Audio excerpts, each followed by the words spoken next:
Alhamdulillah. Alhamdulillah ajlasana wa iyyakum min majlisi Sayyidina Muhammad wa ja'alana wa iyyakum min ummati Sayyidina Muhammad. Allahumma salli wa sallim ala Sayyidina al-Mustafa Muhammad al-Fatih lima ughliq wal-khatimi lima sabaq nasiril haqqi bil haqq wal hadi ila siratikal mustaqim wa ala alihi wa sahbihi wa man tabi'a da'wata wa nasara ala sunnati wa adba'i ala millati ila yaumiddin. Qala subhanaka la ilma lana illa ma 'allamtana innaka antal alimul hakim.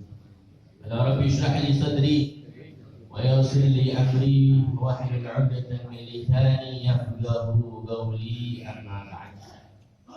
Sadatil asatidzah al-fudala wa jamil hujjat asy-syurafa nakhussu bi dzikri al-muallim Haji Ali wa ibnuhu al-Ustaz Abdul Munir wal Ustaz Hasan bin Usman muallim Haji Tabrani, orang tua kita Bapak Haji Hasim, guru kita yang tadi menyampaikan materi, Ustaz Abdul Rahman Jamil, dan para asatidzah, para tokoh masyarakat, para ketua DKM, ketua musalla yang mohon maaf tidak disebutkan namanya satu persatu, insyaallah tak mengurangi rasa hormat, ta'zim, cinta, mahabbah saya kepada antum sekalian. Ma'asyiral hadirin rahimakumullah. Kalau ibaratnya ngomong di serangan pajak, jadi bukan hanya pemilu saja serangan pajak, di dakwah pun juga ada yang namanya serangan pajak. Ya. Ma'asyiral hadirin rahimakumullah, tadi guru kita Ustaz bin Rahman sudah menyampaikan begitu luas, ya, begitu lugas tentang macam-macam faedah. Salah satunya adalah akhlak-akhlak para anbiya, para aulia salihin, yang mana memang intisari daripada agama Islam adalah akhlak. Karena Nabi Muhammad SAW diutus untuk menyempurnakan akhlak. Dan di antara akhlak aulia salihin adalah baktinya dia kepada kedua orang tuanya.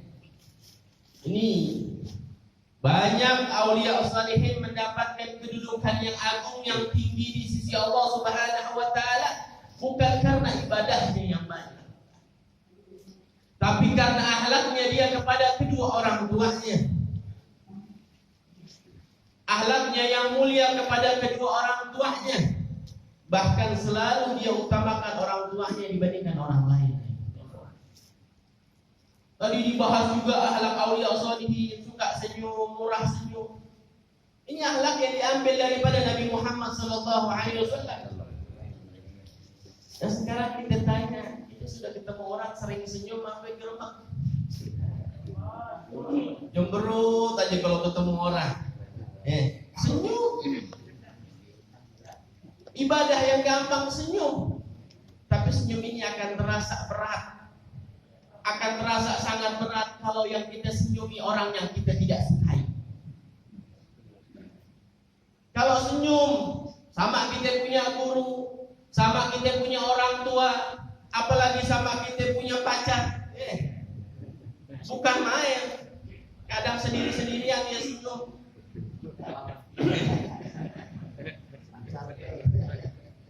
Tuh lihat, senyum saja. Jangankan senyum, kita lihat mata kita dengan pandangan rahman kedua orang tua kita mendapatkan pahala. Bahkan ada yang mengatakan sama seperti pahala haji dan umrah. Jadi orang-orang yang nggak ada duit jangan kecil hati. Kalau belum bisa umrah, pandangin aja mak kita.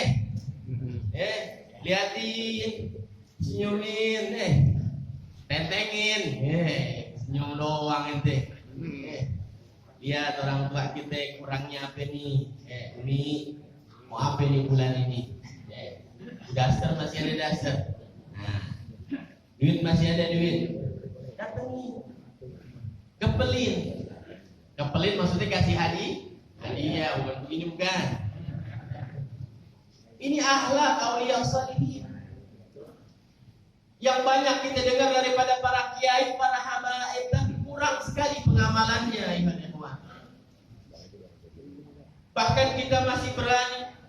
Wabil khusus nih kita kadang-kadang kalau orang udah tua, kita punya orang tua udah tua, itu main lempar-lemparan dalam ngurusin orang tua. Bener apa enggak? Bener enggak? Kita punya orang tua, udah tua, main lempar-lemparan. Udah melu aja, biasanya mah main bontot. Tuh. Udah lu aja, main mak tuh baru deket banget, anak tua. Itu lihat ayuhan ikhwan. Harusnya kita berebut untuk ngurusin orang tua kita. Harusnya kita berebut untuk mencari keberkahan dan rahmatnya Allah Subhanahu wa ta'ala. Karena redhanya Allah tergantung redhanya kita punya orang tua. Syukur kita kepada Allah. Kalau kita durhaka sama orang tua, syukur kita ditolak sama Allah Subhanahu wa ta'ala. Gak diterima oleh Allah Subhanahu wa ta'ala. Makanya ada Nabi Muhammad SAW pernah bersabda dalam salah satu hadisnya. Nabi Muhammad mengatakan raghima anfuh. Sampai 3 kali Nabi Muhammad. Nabi Muhammad kata celaka seseorang.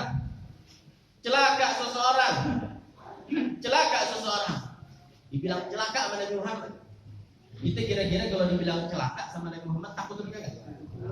Main. Dia punya lidahnya dijabah sama Allah. Kalau yang ngomong celaka musuh kita, celaka loh, kagak takut gua. Kagak pernah sholat loh. Tapi kalau yang ngomong Nabi Muhammad, raghima anfuh. Gila orang ya Rasulullah. Sahabat terheran-heran bertanya, siapa itu ya Rasulullah sampai kau bilang celaka? Siapa? Kata Rasulullah, qala wa man adraka walidayhi ahaduhuma aw kilahuma wa lam yadkhulil jannah. Orang yang mendapati kedua orang tuanya atau salah satu dari keduanya tapi dia tidak bisa masuk surga tersebab keduanya. Orang yang celaka, orang yang sangat rugi adalah yang dia dapatin kedua orang tuanya tapi dia bisa masuk surga tersebab kedua orang tuanya. Nah, ini buat cerminan kita. Buat introspeksi kita. Ya, kita bisa masuk surga ya tersebab orang tua kita. Ya, bisa dapat pahala keberkahan yang dibuka selebar-lebarnya oleh Allah Subhanahu wa taala tersebab kita punya orang tua. Hati-hati di zaman sekarang banyak sekali anak muda, Masya Allah. Ya, jauh daripada majlis-majlis ta'lim, bukan main di sembarangan ngomong sama orang tuanya. Ngomong bego lah, itu udah biasa. Ngomong kata-kata yang nggak pantas. Jangankan ngomong begitu, ngangkat nada tinggi aja di hadapan orang tua durhaka. Wala taqul lahum uffin wala tanharhuma wa qul lahum qawlan. Suruh lembut ngomongnya. Kalau orang tua dia nadanya tinggi, diam aja udah. Dan banyak ngomong, biar kata kita benar. Hati-hati ayuhal ikhwan. Karena Nabi SAW pernah bersabda dalam hadis yang lain, iyyakum uqfal walidain fa inna rihal jannah yujadu min masirati alfi amin wallahi la yajiduha aqul walidain. Kata Nabi Muhammad, sesungguhnya baunya surga bisa kecium perjalanan 1000 tahun sudah kecium baunya surga. Tapi kata Nabi Muhammad, demi Allah tidak bisa mendapatkan baunya surga orang yang durhaka sama orang tua. Jangankan masuk nyium aja kayak. Tuh ini kawan. Jadi kita pulang ke sini, yang sudah berumah tangga jangan lupa orang tuanya. Datang silaturahmi biar kata sebulan sekali. Kalau bisa setiap hari, Masya Allah, alhamdulillah. Bisa seminggu sekali, ya alhamdulillah. Bawain yang dia senang, buah apa kek, anggur kek, bir kek. Sukanya atau buah merah-merah atau buah merah-merah. Soekarno Hatta. Kasih kek. Berkah insyaallah. Berkah, nggak ada yang istilahnya ngurusin orang tua susah, nggak ada sejarahnya, nggak ada. Bahkan Uwais Al-Qarni At-Tabi'in, Sayyidun Tabi'in, yang sahabat disuruh meminta doa. Sahabat kan makamnya tinggi di bawah Nabi Muhammad SAW. Habis sahabat tabi'in, tapi disuruh sahabat minta doa sama tabi'in. Sayyidina Uwais, kenapa ayuhal ikhwan namanya dikenal di langit tapi nggak dikenal di bumi? Nggak ada yang tahu. Uwais Al-Qarni, Nabi Muhammad kenal, orang-orang lain kenal. Kenapa? Karena baktinya sama ibu. Jadi kalau kita mau sukses dan jauh-jauh, pegang kita punya orang tua. Gak bakal belangsak, gak ada istilahnya ngurusin orang tua susah, gak ada. Ini ayuhal ikhwan, pelajaran yang kita bisa petik, yang kita bisa ambil bawa pulang. Yang masih ada orang tua itu pintu, masya Allah. Rugi kalau orang tuanya sudah meninggal, nyesel, udah nyesel-nyeselnya. Rugi serugi-ruginya. Nyesel dulu kita suka perhitungan, suka berhitung, takut gak cukup, takut dan lain-lain. Ketika sudah meninggal, dunia gak enak maka orang tua. Ini kalau anak yang baik. Kalau anak yang geblek kan, ya, bapak gua kapan matinya? Ya, tanahnya banyak, kontrakannya banyak, medit lagi bapak, mati dia bakal turun kayak gitu. Tuh kalau anak PA tuh. Tapi kalau anak baik, Allah. Ada sedikit cerita ketika anak punya orang tua meninggal, ada punya abah, sampai di hati anak itu meminta kepada Allah Subhanahu Wa Taala, tersesak hati anak, sampai bilang, anak enak udah hidup di dunia, ya Allah. Kayak pengen cepet-cepet nyusul, kayak pengen cepet nyusul. Wallahi anak rasakan. Dari situ anak tergambar tentang kejadian Rasulullah ketika meninggal dan Sayyidatuna Fatimah Zahra terguncang seguncang-guncangnya, baru ada rasakan saat itu. Ini udah rasakan itu, ya Allah. Tapi ketika kita lihat ibu kita lihat istri kita lihat anak kita yang butuh masih perhatian kita minta Allah, ya Allah panjangkan umur kita, cabut itu omongan. Tadinya awalnya kita sudah gak enak hidup di dunia. Kenapa? Karena kekasih kita yang di dunia itu telah meninggalkan kita. Pasti seorang cinta yang mencinta itu pengen selalu bersamanya dari dunia sampai akhir. Begitu juga anak yang cinta sama orang tuanya. Nah ini ayuhal ikhwan, kita didik anak-anak kita dengan didikan Nabi Muhammad SAW. Dan kita sebagai orang tua jangan sering membebankan anak pada sesuatu yang bukan, yang menjadi bisa memberatkan dia dalam berbakti kepada kita. Karena orang tua yang membantu anaknya berbakti itu mendapatkan rahmat dari Allah Subhanahu Wa Taala. Sebagaimana Nabi SAW bersabda, rahimallahu walidan a'ana waladahu fi birrihi. Allah rahmati seorang tua, orang tua yang membantu anaknya di dalam berbakti kepadanya. Cara kita membantu anak kita untuk berbakti kepadanya, jangan selalu memberatkan dia, jangan selalu menuntut dia, dan maafkan kalau dia mempunyai kesalahan. Redha akan ikhlasan. Doakan anak kita agar anak kita nanti akan berubah kepada jalan Allah Subhanahu Wa Taala. Kalau kita geremet, apalagi gak redha sama kita punya anak kita yakin seyakin-yakinnya bakal belangsak hidupnya, bakal sesat hidupnya.